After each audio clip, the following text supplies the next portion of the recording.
Sí, aquest primer de maig es viu en una situació molt complicada, en la mesura que tenim les xifres d'atur, de precarietat i de manca de protecció social rècord en la història d'aquest país. I a més en un context de doble agressió, d'agressió als drets laborals dels treballadors i les treballadores, per una reforma laboral impulsada per Zapatero i pactada amb Convergència i Unió, que ha generat un acomiadament més fàcil i més barat,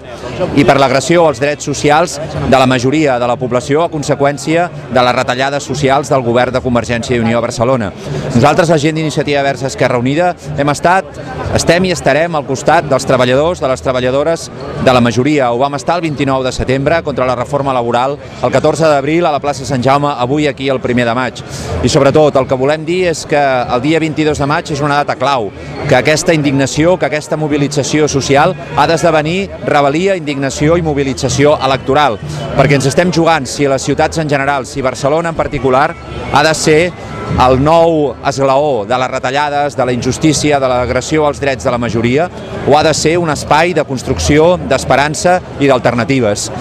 El dia 29 de setembre nosaltres estàvem amb els treballadors i les treballadores, ni Xavier Trias ni Jordi Hereu no hi eren.